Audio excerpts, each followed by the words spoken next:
बयान। तीसरा वनडे, कौमी क्रिकेट टीम को क्लीन स्वीप से बचने का चैलेंज दरपेश। न्यूजीलैंड का पाकिस्तान को जीत के लिए 265 रन का हदफ के ताकुब में अब्दुल्ला शफीक 33 रन बनाकर पवेलियन लौट गए।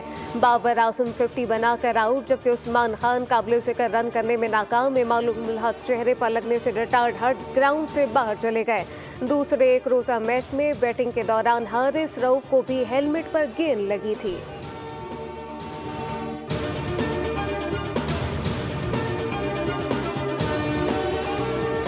गैर कानूनी सरगर्मियां दहशतगर्दी की माली मावनत से अंदरूनी तौर पर जुड़ी हुई हैं। पाकिस्तान में दहशतगर्दों और इनके सहूलतकारों के लिए कोई जगह नहीं।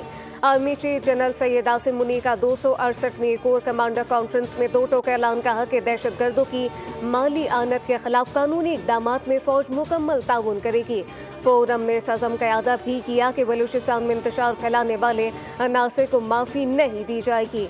कॉन्फ्रेंस के शुरा की शोहदा के साल सवाब के लिए फातिहा खानी, कानून नाफिज करने वाले इदारों के एहलकारों और शहरियों की लाजवाल कुर्बानियों को खिराज अकीदत।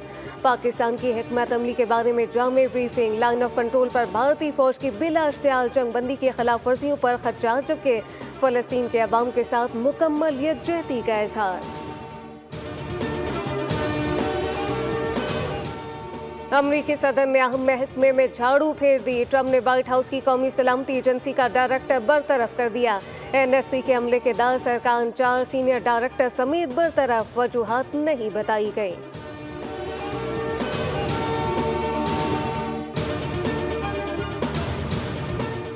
चीन की जानिब से अमेरिका पर 34% जवाबी टैरिफ आयद करने के रद्द-ए-अमल में डोनाल्ड ट्रंप का बयान। चीन ने घबराहट में बड़ी गलती कर दी जिसे वो बर्दाश्त नहीं कर सकेंगे।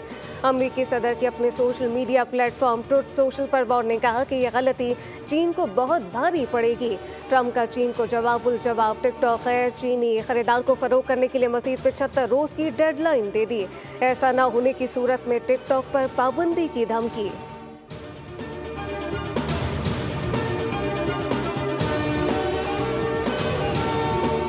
और गजा में सूरत हाल बेकाबू। सहाफ़ी डॉक्टर हमास कमांडर समेत 30 फ़लस्तीनी शहीद। शुमाली गजा के मुसलसल इसराइली मुहासिरे के बायस शुमाली गजा के मरकजी शहर में पानी की सप्लाई भी मुकम्मल बंद हो गई।